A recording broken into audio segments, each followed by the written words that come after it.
Buenas tardes.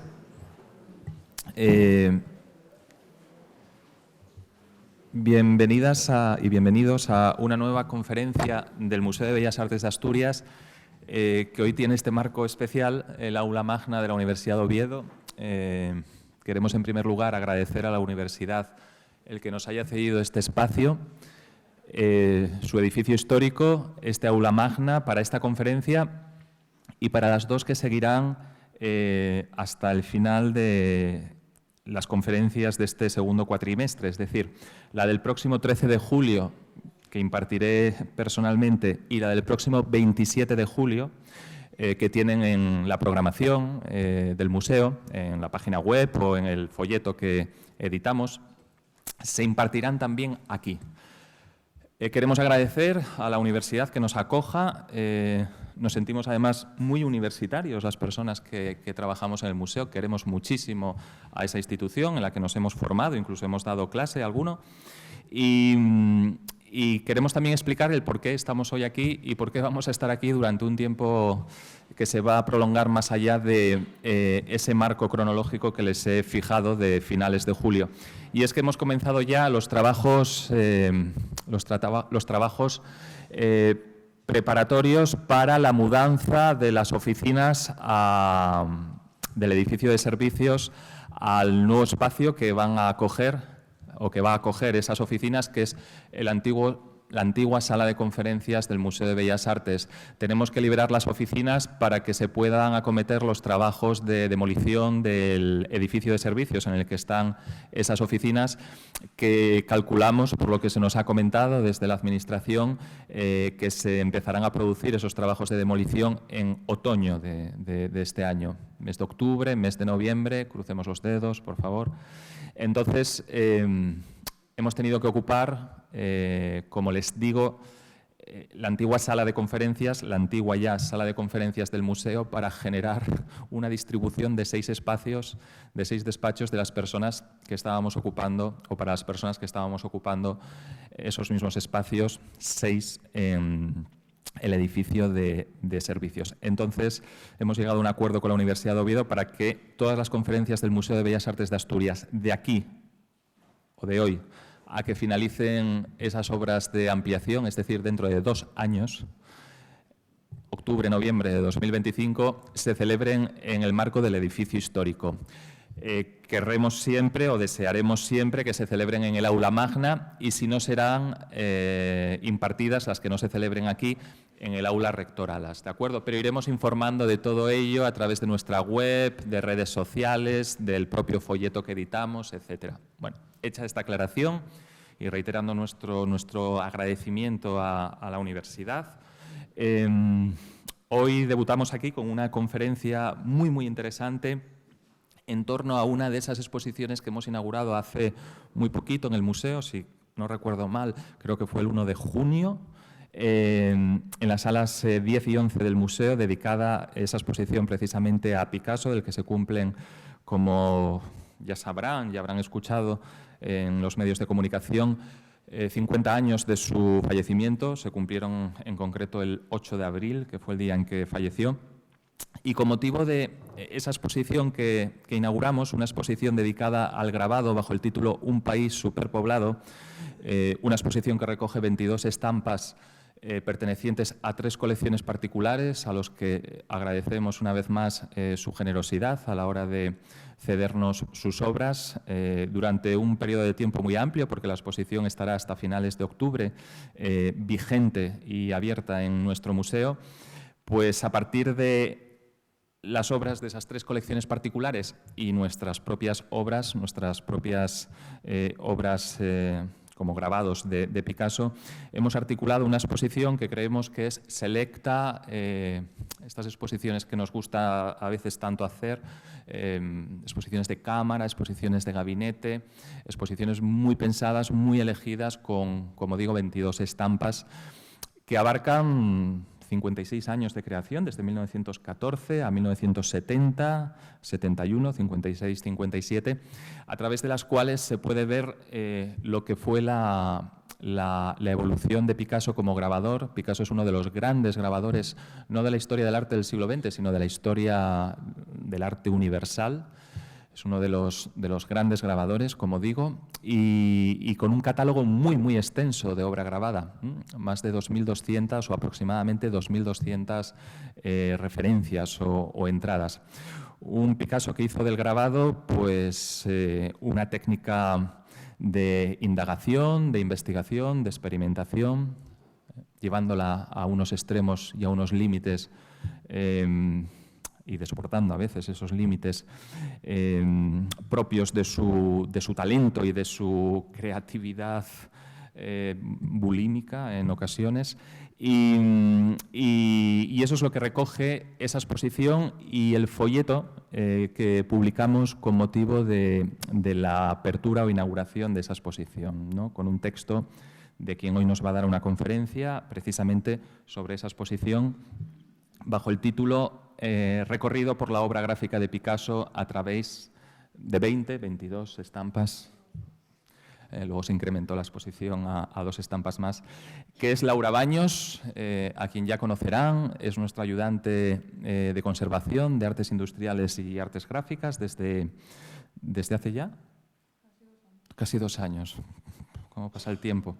Y que, como digo, siempre está haciendo un trabajo realmente extraordinario en el museo.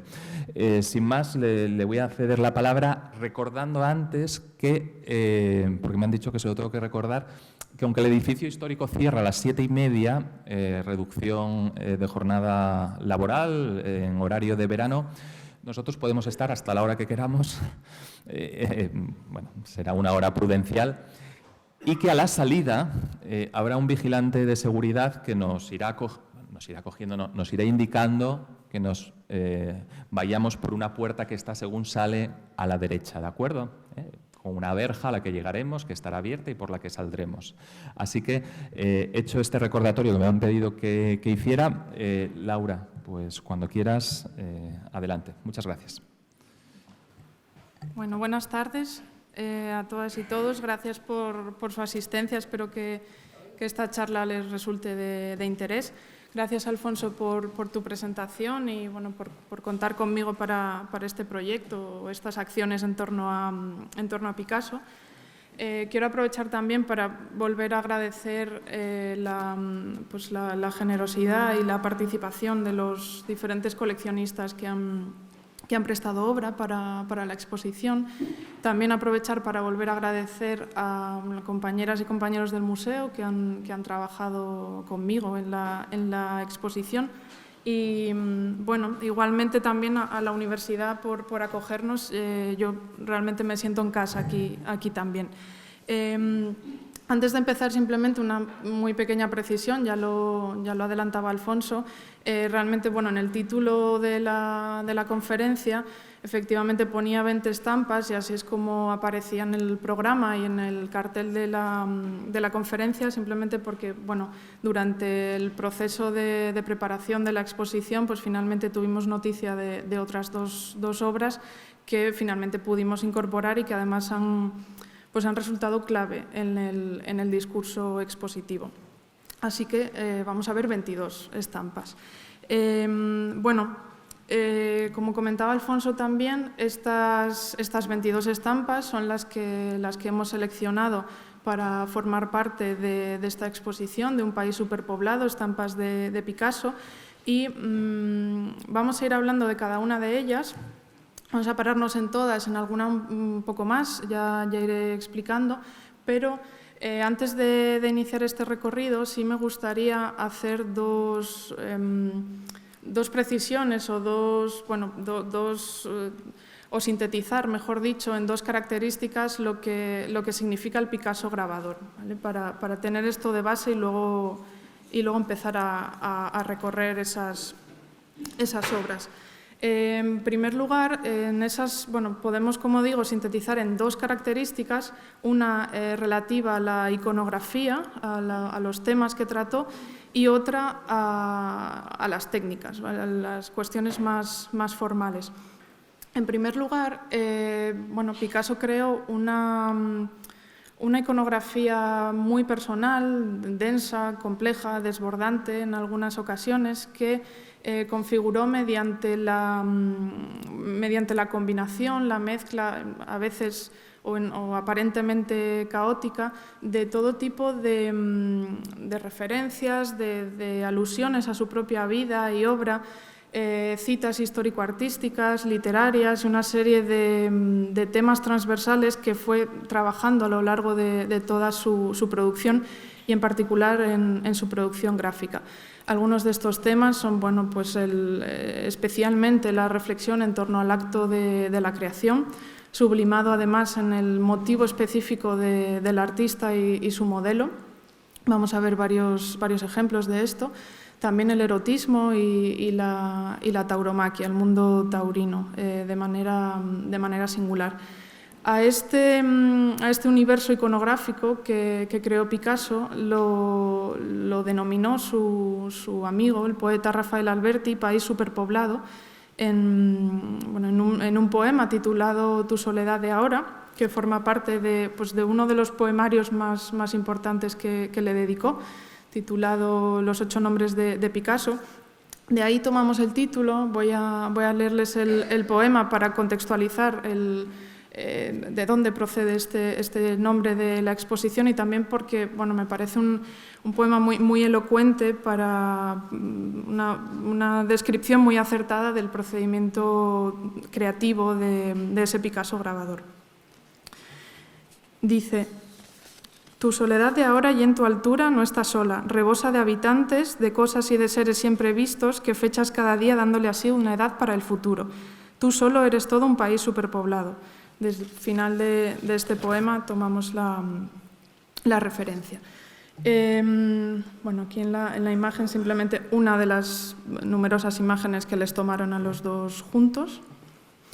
Y la segunda característica que les comentaba es esa relativa a toda la cuestión técnica, y es que, bueno, si por algo se puede definir la obra gráfica de Picasso es por o caracterizarse por un virtuosismo técnico basado en la experimentación y en la intuición constantes que le llevaron a realizar momentos o episodios de trabajo realmente obsesivos, frenéticos, podría decirse, y también a la utilización de todos los procedimientos de estampación a su alcance. En este sentido, trabajó las técnicas de estampación y de grabado de toda clase. Las que prefirió fueron las técnicas de grabado calcográfico, es decir, las de grabado sobre planchas de metal, especialmente aguatinta, aguafuerte, punta seca, buril, y también la litografía. Todas ellas técnicas esencialmente tradicionales o muy marcadas por la tradición, pero que Picasso utilizó de una forma muy libre y, por tanto, consiguió crear efectos muy novedosos. Además de estas técnicas, que son de las que esencialmente vamos a ver en la exposición, de hecho, excepto una que ahora vamos a comentar, las demás están realizadas con grabado calcográfico o con litografía, pero también utilizó con frecuencia otro tipo de ellas, como por ejemplo y especialmente la linografía o linograbado, la técnica relacionada con la utilización de matrices de linóleo, como la imagen que tienen a la derecha. En este caso una linografía a color, que además aquí estamos viendo ya su primera referencia histórico-artística, en el Almuerzo en la hierba de Manet, una obra que le interesó mucho y de la que hizo muchas versiones. Y también, por poner otro ejemplo, algo menos frecuente en su obra, tenemos a la izquierda uno de esos grabados que realizó utilizando como soporte el celuloide. Esto es algo poco habitual en general, poco habitual en la obra de Picasso, aunque lo realizó en diferentes momentos y bueno, me parecía interesante incluirlo también incluso como alusión, como guiño al ciclo de cine que ha organizado el museo en torno a Picasso el mes pasado de mayo. En relación a todas estas cuestiones técnicas que comentamos también y en ese modo de trabajar de Picasso obsesivo, metódico, quizá una de las más claras manifestaciones de este modo de proceder es la sistemática precisión con la que fue fechando cada una o casi todas las matrices. Indicaba el día exacto con día, mes y año, como ven, e incluso cuando era el caso, indicaba también la secuencia en la que realizaba diversas estampas en un mismo día, mediante un número romano correlativo. De hecho, por ejemplo, si ven, por fijarnos, ¿se ve el puntero? Sí. Por fijarnos en esta, que es bastante clara, tendremos aquí 16 de mayo, año 68, y la número 4 que realiza ese día. Bueno, el hecho de que estén al revés es debido al efecto que produce la estampación, ¿no? Ese efecto de espejo. Bueno, ya empezando, vamos a comenzar el recorrido por estas 22 estampas. Es realmente uno de los recorridos posibles que se puede hacer por la obra gráfica de Picasso, que como ya indicaba Alfonso, es realmente prácticamente infinita o inabarcable. Picasso tiene un primer contacto muy, bueno, puede decirse que prácticamente anecdótico con el grabado en 1899, siendo muy joven, pero la que se considera su primera estampa es la que están viendo en pantalla, del año 1904, la comida frugal. Esta primera estampa, además, resulta muy significativa, es muy interesante para explicar estos inicios en el grabado, ya que Picasso hasta finales de la década de los años 20, ahora lo veremos, utiliza el grabado como un medio de expresión, pero supeditado, dependiente de la pintura, ¿no? de la evolución pictórica, la evolución estilística que está experimentando en su pintura. Por ejemplo, los primeros grabados que hace se deben enmarcar en los periodos azul y rosa, como es este caso, y también un poco más adelante en el cubismo. De hecho, a partir de 1909 se considera o empieza a hacer grabado plenamente cubista, ¿no? En línea con esa revolución que estaba experimentando, que estaba creando en el campo de la pintura. Esta obra, es la primera de la exposición, la número 1, El hombre del sombrero, un muy pequeño aguafuerte de 1914-1915, que se publicó mucho después, en 1947, como parte de un libro titulado del cubismo, que originalmente se había editado en 1912 como el primer tratado de la teoría cubista. En este libro, esta obra, El hombre del sombrero, participa o se incluye como una de las 11 ilustraciones de la reedición que se hace de él en este año 47. Aquí tenemos una imagen de esa reedición. Los autores son los artistas y teóricos Albert Gleizes y Jan Metzinger, que también participan con estampas en la edición. Aquí ven, en la imagen otros de los artistas vinculados al cubismo que participan en él con grabados. Y otra de esas 11 ilustraciones es esta que tenemos aquí, la reproducción en grabado del retrato de Picasso que hace Juan Gris en 1912, como muestra de admiración, de agradecimiento y de amistad hacia Picasso, ¿no? hacia su colega. Esta estampa, como digo, forma parte de esa edición y por este motivo y también por su evidente relación con Picasso y con su obra gráfica, decidimos incluirla a nivel museográfico dentro del espacio expositivo de esta muestra de estampas de Picasso, pero de forma individualizada como la protagonista de la edición de la obra invitada de esta temporada. La segunda de las estampas vinculadas al cubismo que vemos en la exposición es Naturaleza muerta, del año 20-21. Es el único caso, antes lo comentaba, la única de las 22 que no están realizadas con técnicas calcográficas o con litografías, sino que fueron ejecutadas con la técnica del Puchois, que se traduce como plantilla, con el uso de plantilla, y forma parte de una edición, de una carpeta que se tituló, como ven, de Puchois, o 10 plantillas, y si vemos aquí tenemos las 10 en el contexto en el que se encuentra la estampa que exponemos.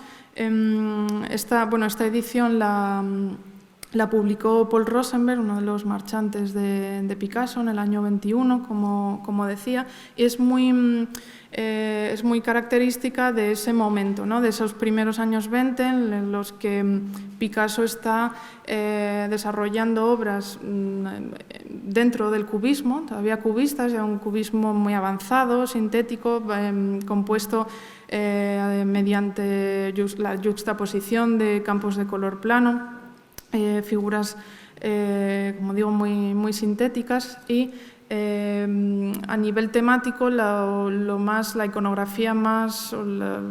iconografía que predomina son por un lado las naturalezas muertas, como la estampa que tenemos, y por otro también todo lo relativo al mundo circense y en concreto a la comedia del arte italiana, los personajes de los arlequines, etc. Por tomar una referencia, una de las obras maestras de este momento, de este año en concreto, del año 21, es esta, Tres músicos. Aquí tenemos la versión quizá la más conocida del MoMA de Nueva York, aunque hay otra versión del MoMA también, pero el de California, el de San Francisco. Bueno, y una vez vistas estas dos estampas cubistas, llegamos a un cambio importante, prácticamente radical, que es el final de la década de los años 20, y con ella llega el momento en el que la obra gráfica de Picasso alcanza su plena autonomía. Es una autonomía, una independencia que logra no solo por la cantidad y la calidad de estampas que va a realizar desde este momento, sino especialmente por el peculiar estilo que va de profundo arraigo clásico que va a caracterizar a todas estas obras desde este momento. Si tenemos este clasicismo, a partir de esas fechas, el punto de partida, o se puede establecer el punto de partida del mismo con esta serie de ilustraciones de la obra maestra desconocida, un conjunto son 12 aguafuertes que ilustran esta obra de Honoré de Balzac, de una edición que fue publicada por Ambroise Vollard en el año 31, y con este encargo Vollard ofrece la posibilidad a Picasso, la oportunidad de reflexionar sobre su propia experiencia como artista y, en concreto, la relación con sus modelos. Por tanto, tenemos aquí, además del punto de partida del clasicismo, también el punto de partida de ese tema que fue tan recurrente como es el del artista y su modelo, ¿no? Ya lo veremos a continuación. Esta en concreto, además, esta es la número 4 de la serie. Se trata además de una de las, podría afirmarse que de las más rigurosas, las más fieles al texto de Balzac, porque en ella Picasso trata de transmitir o transmite la imposibilidad del pintor protagonista por conseguir, por alcanzar el retrato perfecto, o su obra maestra, mediante pues, esa tensión que establece entre el naturalismo de la modelo, por una parte, y por otro ese incomprensible amasijo de líneas que se ve en el lienzo. Tenemos aquí bueno, el detalle de la portada de la edición del 31 y también este aguafuerte, la tabla resumen de ilustraciones muy interesante. De hecho, se trata del aguafuerte número 13 de esta edición, la que ven bueno, pues un resumen de las 12 ilustraciones, ¿no? y señalada la que tenemos en la exposición. Aquí también otros 3 ejemplos de esa serie, los 3 más cercanos a la estampa que estamos viendo, la de pintor y modelo tejiendo, también dedicados a este asunto del pintor y la modelo, y no de tan fácil interpretación, pero bueno, también aludiendo directamente al tema central del texto, que es ese intento por alcanzar, por realizar la obra maestra. Si decía que empezaba el clasicismo con la obra maestra desconocida, poco después de realizar esta serie y cuando ya está empezando Picasso a grabar las planchas para la suite Volar, vamos a ver ahora, también va a abordar la ilustración de 2 textos clásicos. Aquí bueno, quiero mostrar estos 2 ejemplos, uno las Metamorfosis de Ovidio y el otro la Comedia Lisístrata de Aristófanes, en la que es evidente tanto bueno, el tratamiento de un tema clásico, pero también ese enfoque o esa impronta clasicista que le otorga a él. Y digo que estábamos en el punto de partida de esa tendencia clásica o clasicista, con la suite Volar se llega al momento de su culminación. Realmente, bueno, la suite Volar se trata de una serie, bueno, o de un conjunto de 100 grabados que agrupa Volar, que agrupa el propio editor, que le pone su nombre, y con ella, bueno, aquí vemos dos de las obras que forman parte de la exposición, que son las 2 con la que representamos a esta serie, que es la primera gran serie gráfica de Picasso. Y con ella vemos también la trascendencia que tuvo Volar en la carrera de Picasso, no solo como marchante y galerista, fue el primero de todos en París que expuso su obra, sino también, y especialmente por lo que nos interesa en el tema de hoy, como editor y por tanto como promotor de su faceta de grabador. Vemos un retrato muy temprano que le hizo en plena explosión cubista en el año 10 y también por establecer la comparación, las 3 versiones de retrato que le realizó en el año 37, que además se incorporaron a la suite Volar al final, cuando ya se estaba empezando a editar, a imprimir, y que son las 3 últimas estampas de la misma. Bueno, comentaba antes de forma general la cuestión de la iconografía y de esa combinación tan heterogénea de temas y de referencias. Pues en la suite Volar vemos por primera vez esto. Se trata de como digo, una mezcla de todo tipo de alusiones de marcada tendencia autobiográfica, también como veremos, y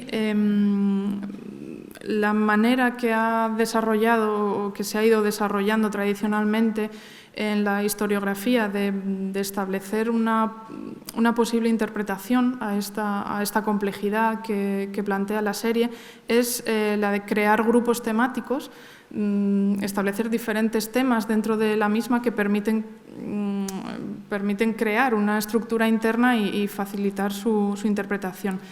De todas formas, como digo, esto es algo que se ha mantenido en la tradición historiográfica, pero no debemos olvidar que realmente se trata de un conjunto de grabados agrupados por volar, no por el propio Picasso. Picasso no planteó una secuencia concreta para esta agrupación ni para el orden que normalmente vemos en la serie. Tampoco les puso título a las obras, de manera que hay que tener en cuenta y tenemos en cuenta estos temas en los que se divide, pero siempre con la mente abierta a posibles nuevas interpretaciones. El tema más destacado, más relevante de todos los que se plantean es el dedicado al taller del escultor, que también denominado Parábola del escultor, ese fue un nombre que le dio André Breton en un artículo contemporáneo, un artículo que escribió mientras Picasso estaba grabando estas planchas. Y este taller del escultor reúne o ocupa casi la mitad de la serie y además constituye su núcleo narrativo. Como ven, las dos estampas de la exposición forman parte de este asunto del taller del escultor, y además en concreto las dos muestran o reflejan ejemplos de escultura de vocación clásica. Digo esto porque también, ahora vamos a ver, también hay otros ejemplos de esculturas más modernas, ¿no? Aquí vemos la escultura de la pareja de hombres, ahora vamos a ver en detalle, y aquí las tres mujeres. Como decía, tienen en común ese reflejo, esa presentación de esculturas clasicistas. Aquí vemos otros tres ejemplos, de izquierda a derecha, una mujer, un grupo, no sé si se ve bien, un grupo escultórico de un toro enfrentándose a dos caballos, y a la derecha un centauro y una mujer. También en los tres ejemplos que estamos viendo aparece un motivo específico que aparece, que se encuentra muy frecuentemente representado, que es el del escultor reposando, el escultor descansando y contemplando el resultado de su obra. Esto lo vemos aquí, lo vemos también en la segunda, ¿no?, de las estampas de la exposición. En relación a esta vocación clásica que iba introduciendo, me parece inevitable buscar o plantear posibles referentes que existen en estas esculturas, algunos más evidentes que otros.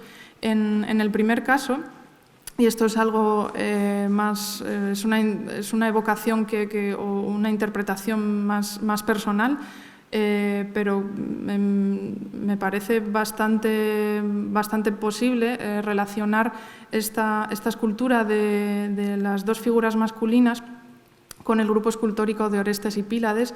Es además un tema en la escultura clásica no demasiado habitual, y tienen también una postura similar, ¿no?, con uno de ellos apoyando la mano en el hombro del otro. Este es la copia del Museo del Prado, que procede de la Granja de San Ildefonso, a su vez de la colección de Cristina de Suecia, y quizá podría haberla visto Picasso en el Prado. En el segundo caso, esta sí que es una alusión más obvia, ¿no?, porque es inevitable relacionar este grupo escultórico de tres mujeres desnudas y danzando con el tema clásico de las tres gracias. De hecho, este es un tema que sabemos de sobra que ha estado muy presente a lo largo de toda la historia del arte occidental, con momentos culminantes como Rafael o especialmente Rubens, y al que Picasso no fue ajeno desde sus inicios, y lo trató con frecuencia. De hecho, por ejemplo, aquí vemos dos casos del año 23, una estampa y un cuadro de gran formato de tipo grisalla.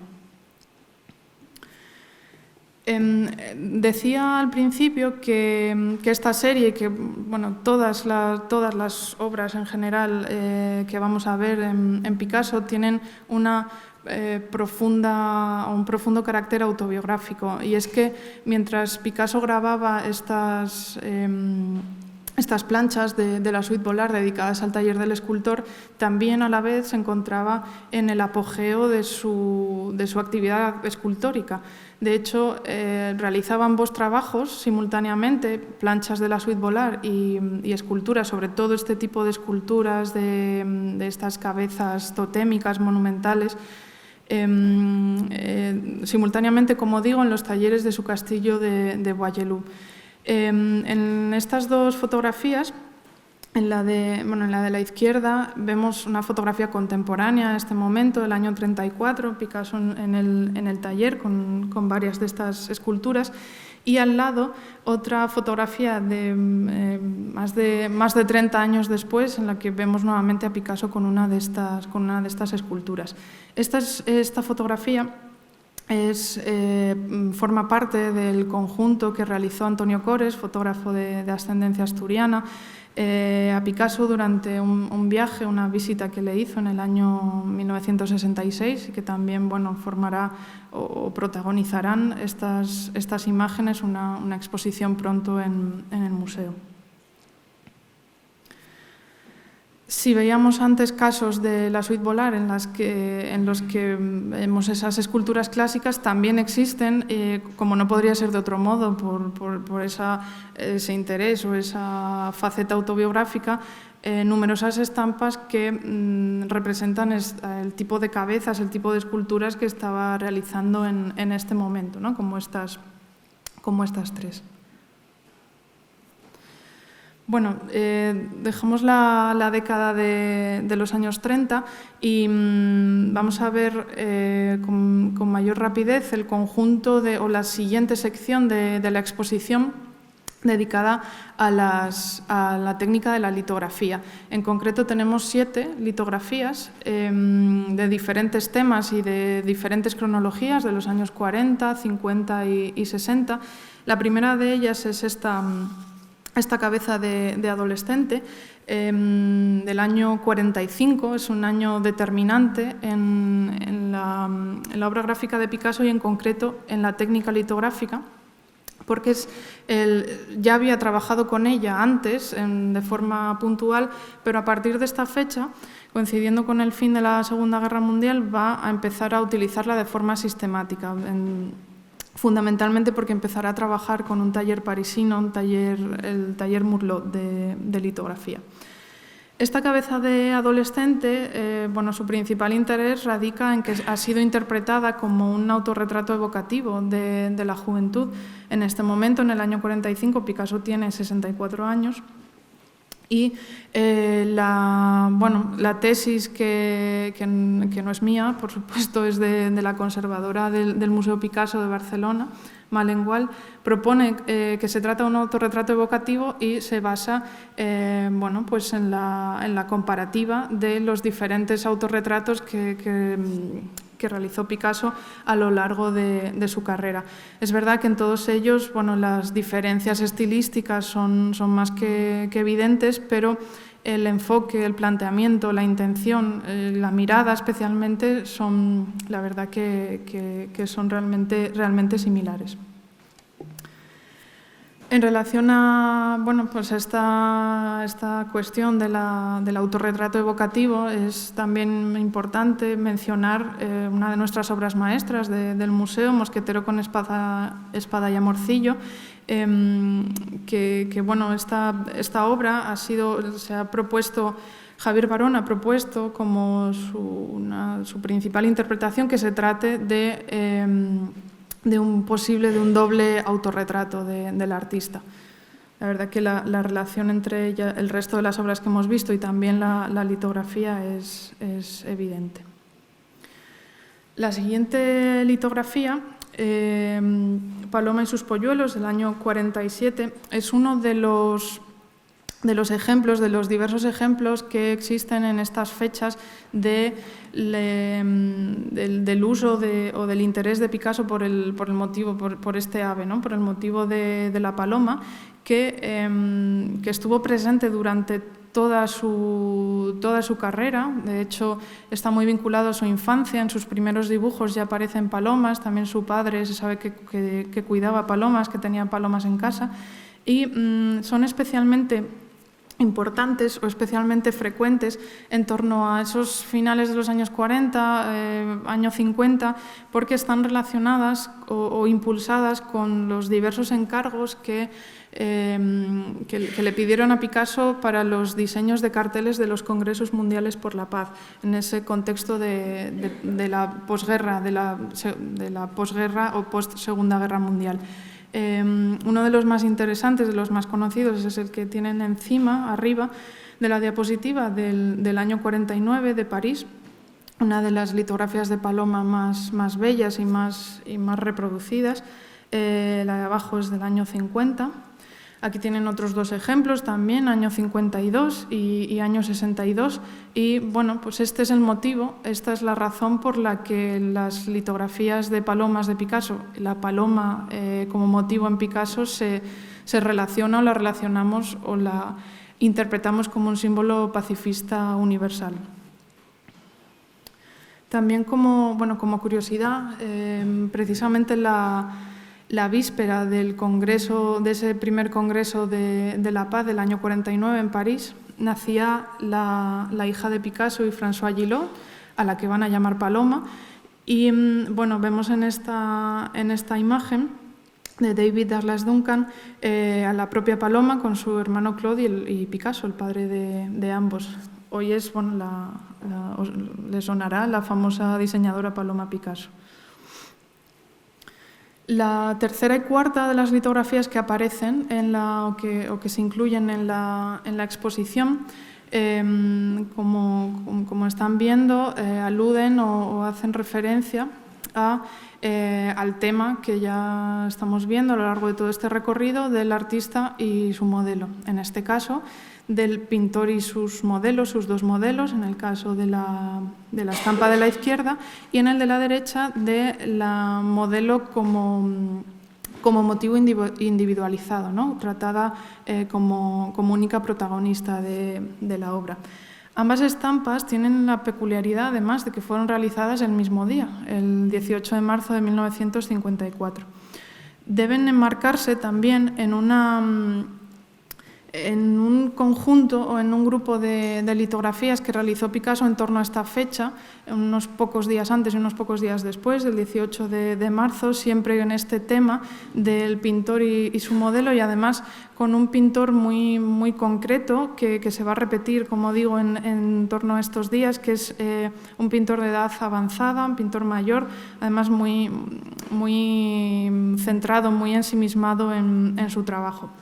Ven la relación de, en la izquierda, una estampa también realizada ese mismo día, 18 de marzo, y otra, la de la derecha, al día siguiente. 4 días antes, el 14 de marzo, ejecuta esta litografía en colores, que, bueno, además de incluirse en ese motivo, en ese tratamiento del pintor, del asunto del pintor y la modelo, es muy interesante porque, bueno, es uno de los casos en los que incluye a más personajes junto a la modelo. En concreto, además, vemos en el medio a una Celestina. Ahora, un poco más adelante, vamos a hablar de este personaje. Y lo más interesante en relación a la estampa que tenemos en la exposición es que esta modelo, que además también aparece con una silla, tiene un tratamiento muy similar.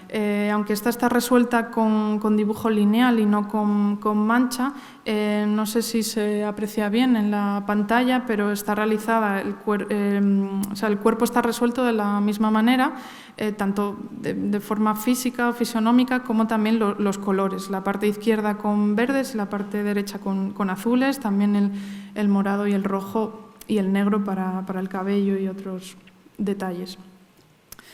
De este mismo año, unos meses antes, vuelvo simplemente este ejemplo para apreciar la importancia de este tipo de pintor y la modelo en este momento con esta obra cerámica.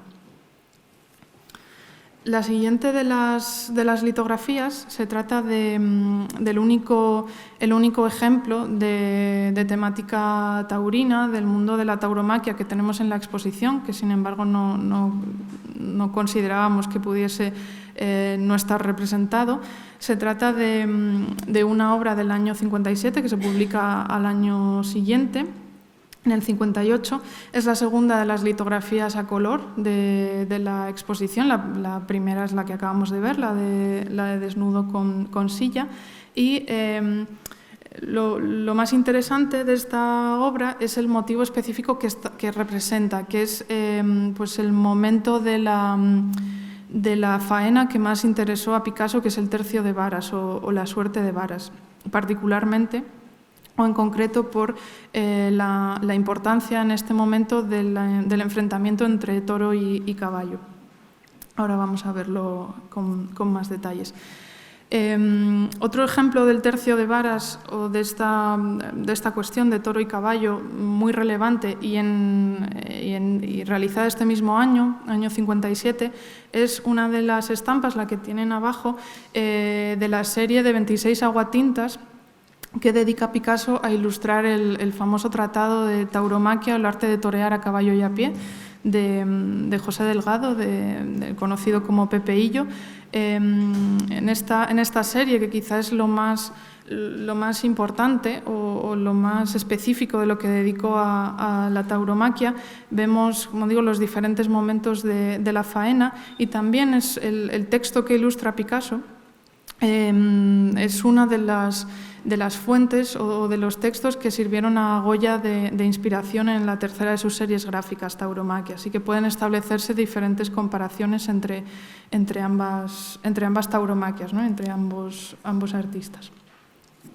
Otro ejemplo de este motivo específico y del mismo año, también del año 57, es esta cerámica en la que vemos la misma escena, además resuelta de una manera muy similar. La cerámica es una fuente, siento mucho la calidad de la imagen, es simplemente porque está escaneada de un libro a doble página, lógicamente no tiene esa hendidura en el medio, pero bueno, me parecía aún así interesante mostrarla porque es realmente muy similar. La cuestión del toro y el caballo, simplemente por comentarlo, es un asunto que está presente en la obra de Picasso desde los primeros momentos. El interés del artista por él es evidente y es patente. De hecho, por ejemplo, uno de los primeros casos de este tema en la obra gráfica es el que tenemos a la izquierda, que es uno de los aguafuertes de la serie que veíamos al principio, de la obra maestra desconocida, que además aparentemente no tiene relación con el texto y aún así Picasso la incluye. Y a la derecha, una de las que es considerada obra maestra del grabado en Picasso, que es la Minotauromaquia, del año 35, en la que vemos al Minotauro, el personaje mitológico de cuerpo de humano, cabeza de toro, uno de los alter ego favoritos o predilectos de Picasso, también con el caballo en el centro. Esta Minotauromaquia, esta obra, es unánimemente, podría decirse, considerada como un precedente directo de Guernica. Bueno, esto es un tema que da para mucho, no es para pararse ahora en él, simplemente reflexionar sobre esta relevancia del toro y el caballo, y bueno, pues aquí tenemos sin duda pueden ser los más famosos, ¿no? El caballo y el toro de la obra. Cierra la presencia de litografías en la exposición esta pareja de rostros masculinos realizados en el año 64 y publicados en una edición de un libro titulado Para Daniel Henry Kahnweiler o Kahnweiler. Se trata de las dos estampas con las que Picasso participa en en este libro, como digo, que se trata de una publicación conmemorativa del 80 cumpleaños de este personaje y de su 80 aniversario y también de su trascendencia como marchante y como teórico, tanto para la promoción de la vanguardia cubista como en particular también la carrera de Picasso y otros artistas contemporáneos. En esta publicación participan además pues, los más destacados artistas e intelectuales de la época. Sí que el motivo que representa y la edición en la que están incluidos estos dos rostros puede llevar a pensar que se traten de retratos del personaje, de Campbell. Sin embargo, bueno, esto resulta bastante impreciso y de hecho más bien deberíamos enmarcar estas litografías en un contexto más amplio, que es un conjunto de obras que realiza de pues esos rostros masculinos de carácter muy sintético, en primer plano, mirada fija, resueltos de este modo que, ejecuta en el verano del año 64. De hecho, si comparamos estas dos litografías con otros retratos que le hizo a Campbell, realmente tienen poco que ver, o aparentemente poco que ver. Como veíamos en el caso de Vollard, aquí también podemos comparar el retrato que le hace en un momento tan temprano como el año 10, también plenamente cubista, frente a estas tres litografías, estas tres versiones de retrato que le hace en el año 57. El asunto este grupo de litografías dedicadas a estos rostros de primer plano que comentaba antes, muchos de ellos también aparecen fumando, ¿no? Son hombres, algunos de ellos de hecho se titulan Fumador, y bueno, he querido traer este ejemplo en concreto, esta aguatinta en colores, muy similar a la segunda de las litografías que veíamos, y también, bueno, porque es precisamente la estampa que aparece encima de Picasso en la fotografía de Cores que ven a la derecha. Si cerramos ahora la presencia de litografías con estas dos del año 64, continuamos con la que es, bueno, este es el último grabado suelto de la exposición. Luego finalizaremos con otras dos secciones, otros dos conjuntos. Se trata de un grabado singular porque es un grabado muy, muy pequeñito, realizado con la técnica de la punta seca exclusivamente. Además, es una muestra del uso de esta técnica muy sintética, ¿no? Muy depurada. Utiliza los mínimos trazos imprescindibles para crear la composición y a los personajes, y además permite ver de forma muy clara las características de esta técnica, ¿no? que son esos trazos tan directos, tan contundentes, que además se caracterizan precisamente por las rebabas que les queda a los lados. Este grabado, como digo, esta punta seca, forma parte o lo realiza Picasso para ser incluido en los 100 primeros ejemplares de una edición muy curiosa, muy poco conocida y muy diferente de lo que solía hacer Picasso en obra gráfica, como es esta carpeta, o mejor dicho, este sobre, titulado Le Picasso du Poche. Es el Picasso de bolsillo, y además podemos ver en la imagen el contexto original en el que aparecía esta estampa, ¿no? Es decir, doblada por la mitad para que cupiera en el sobre. De hecho, esa doblez que tiene en ese contexto original todavía se puede ver en la imagen, bueno, mucho mejor en directo, pero todavía se puede ver en la obra original.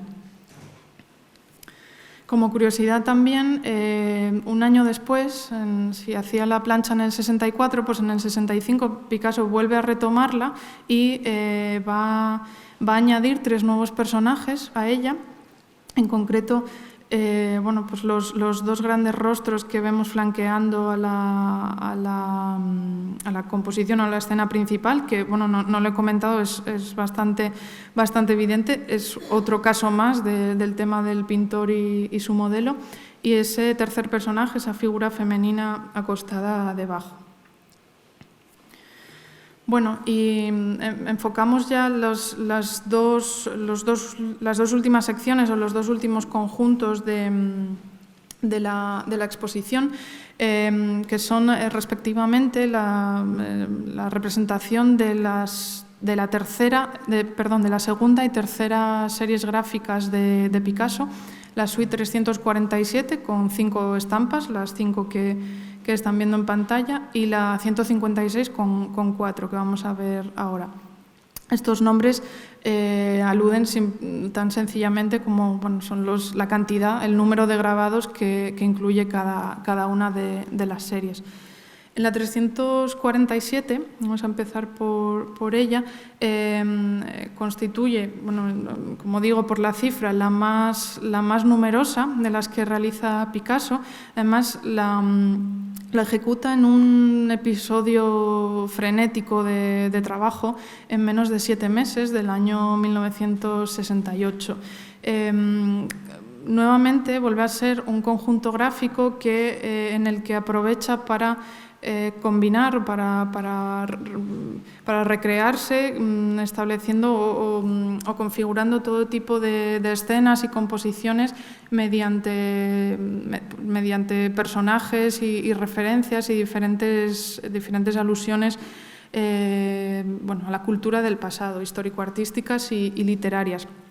También, generalmente, la historiografía ha dividido este conjunto en diversos temas para, nuevamente, facilitar su comprensión. Uno de los temas es el que dedica a la Celestina, de Fernando de Rojas, a una muy libre interpretación de la Celestina. Su fascinación por este texto clásico no era nueva en absoluto. De hecho, tenemos una obra tan temprana como esta, del año 4, este retrato en el que se evoca al personaje de la Celestina, muy relevante también en su trayectoria o en su catálogo, porque es generalmente considerado como el punto final de su etapa azul. Además, se sabe que Picasso poseía 2 ediciones antiguas de la Celestina.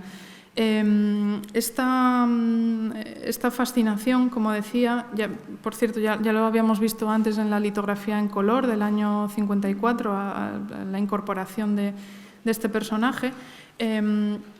Esta fascinación, digo, es nuevamente un recurso más, como ya hemos visto en otras referencias y vamos a ver ahora, de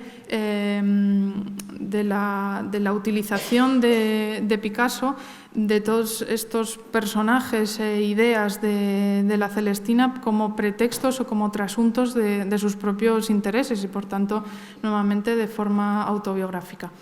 Esto lo explica mucho mejor que yo en un breve fragmento Orlando Pelayo, uno de los artistas asturianos más destacados del siglo XX. Voy a leerlo rápidamente.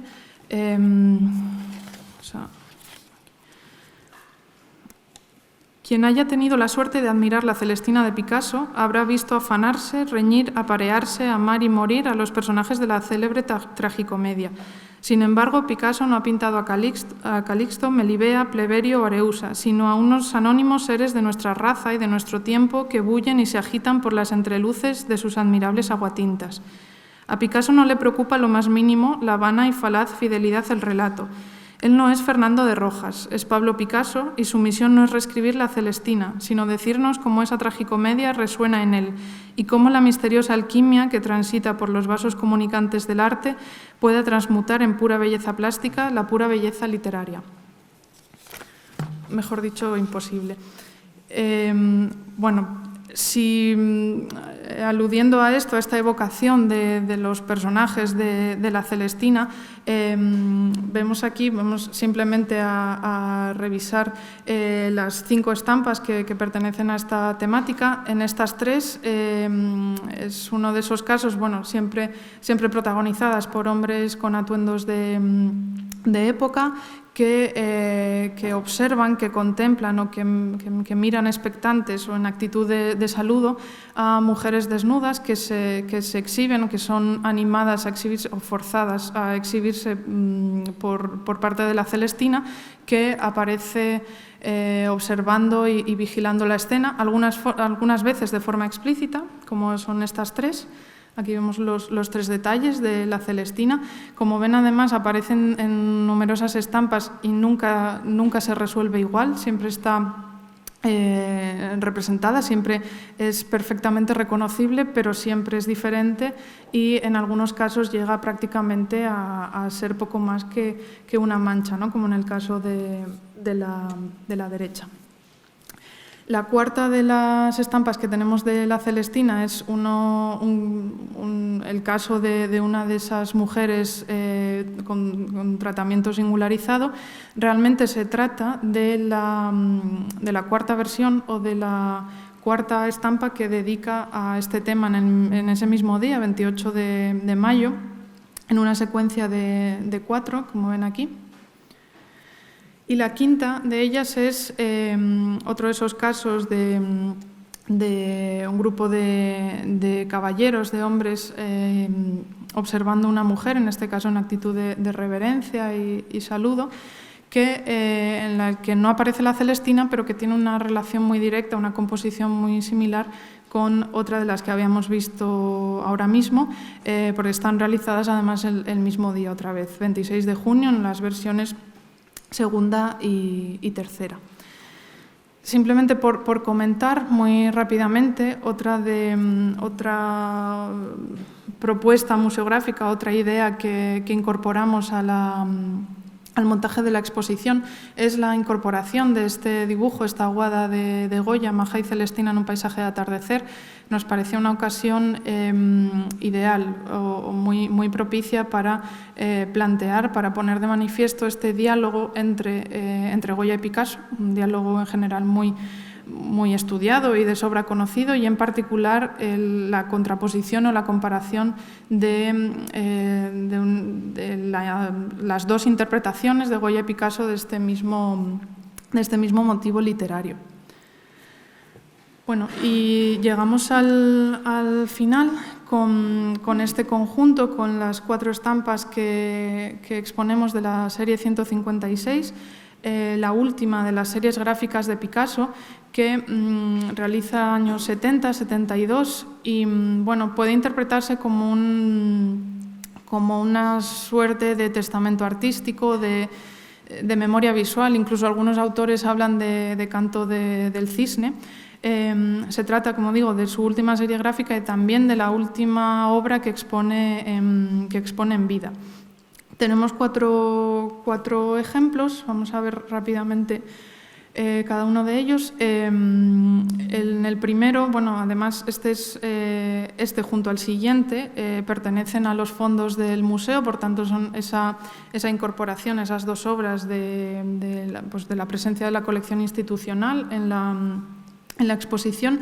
Y lo más interesante o lo que más me interesa ahora mismo para comentar es de estos 4 personajes, esta figura, la mujer recostada, que aparece en diversos momentos en la serie.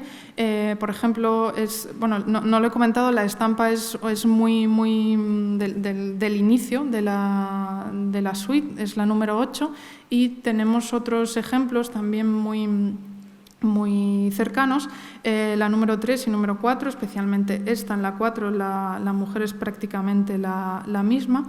También aquí vemos nuevamente esa forma de secuencia con 4 estampas que realiza el mismo día, 21 de abril, además con esa figura de mujer, pero en este caso individualizada. ¿Y por qué es tan interesante? Pues porque realmente la referencia o la alusión más directa y que y que se puede plantear con más sentido y con más rigor es precisamente es una referencia a esta mujer de Mujeres de Argel en su apartamento de Delacroix.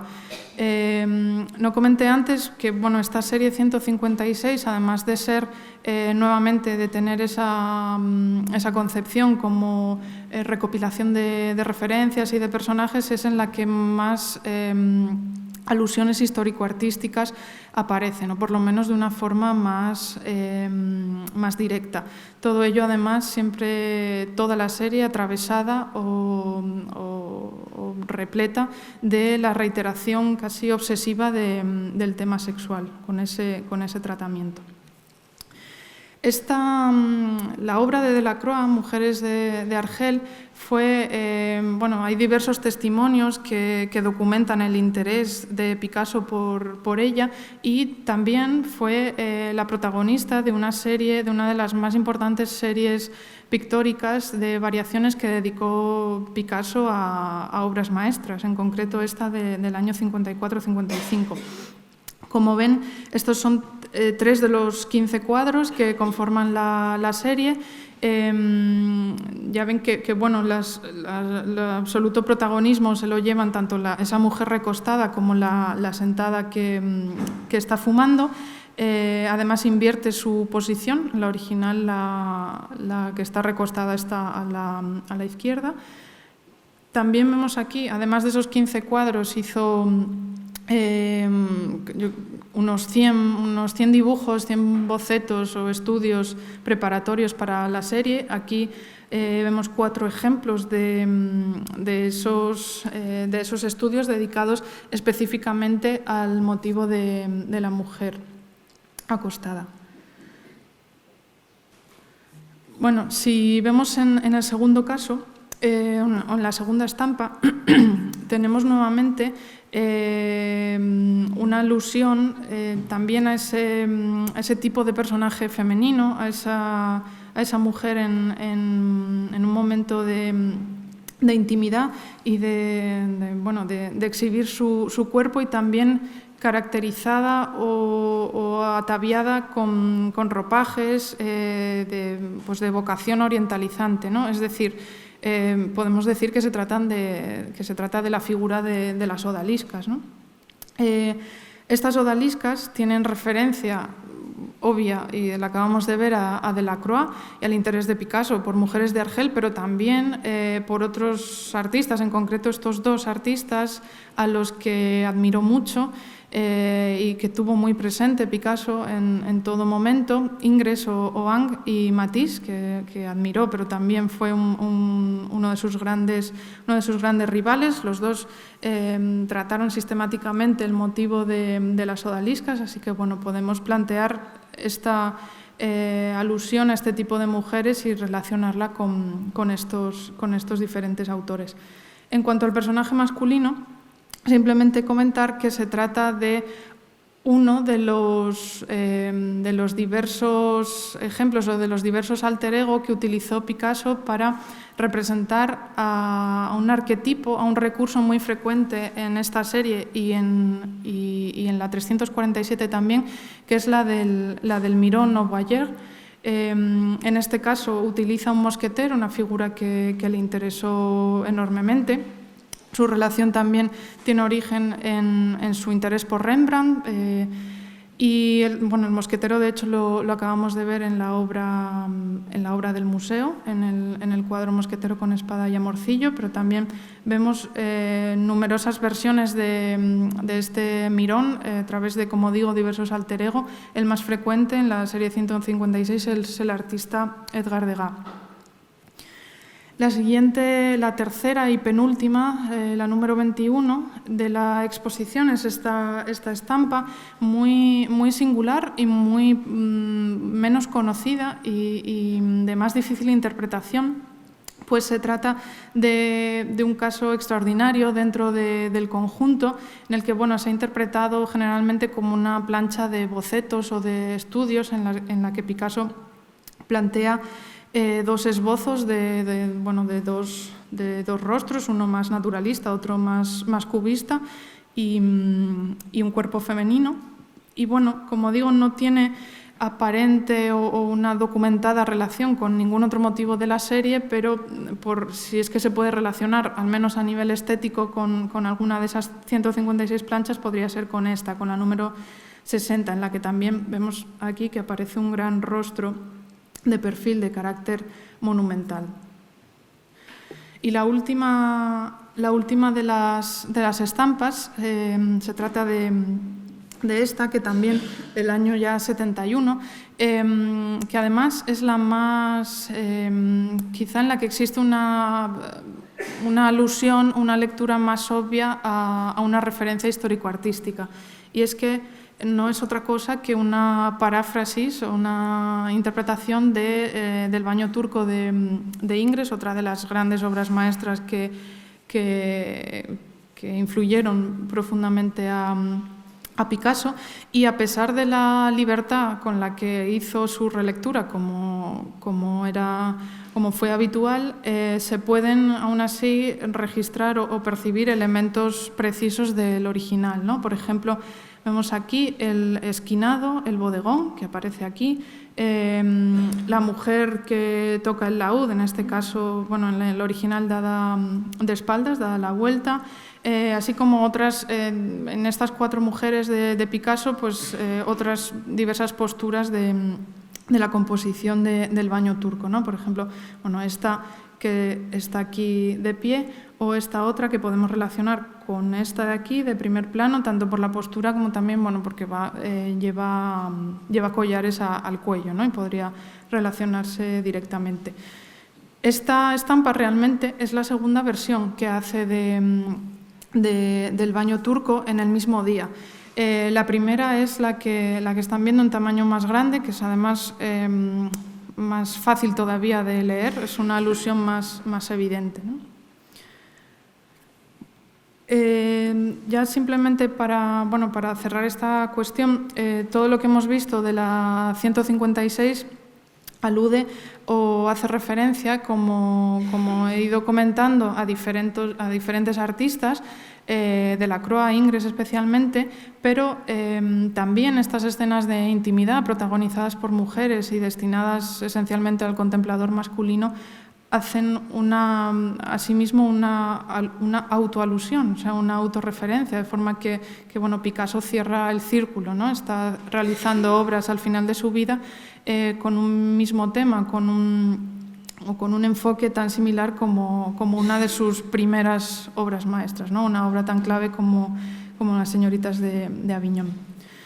Bien, y simplemente para concluir, quería mostrarles el último grabado que hace Picasso en su vida, el de la derecha, que es el número 156 de la serie 156, realizado el 25 de marzo del 72. Picasso tenía 91 años en este momento y moriría al año siguiente. Y resulta significativo que se trate, también lo pongo en comparación con el primero, o sea, el último y el primero, entre los que existen casi 70 años de diferencia, y decía que resulta muy significativo que el motivo que está reflejando precisamente sea una mujer mirándose en un espejo. Que bueno, normalmente si vemos este tema podemos relacionarlo con una alegoría de la vanidad, pero a mí me resulta muy interesante también una posible interpretación, que es que este grabado se pueda tratar de un símbolo de ese juego de espejos con el que Picasso configuró toda su obra y, realmente, por un lado, el constante interés por mirarse en el espejo del pasado, ir tomando todas las referencias que hemos visto y muchas otras, y a la vez el utilizar las estampas como reflejos de sí mismo, ¿no? Y nada más, muchas gracias.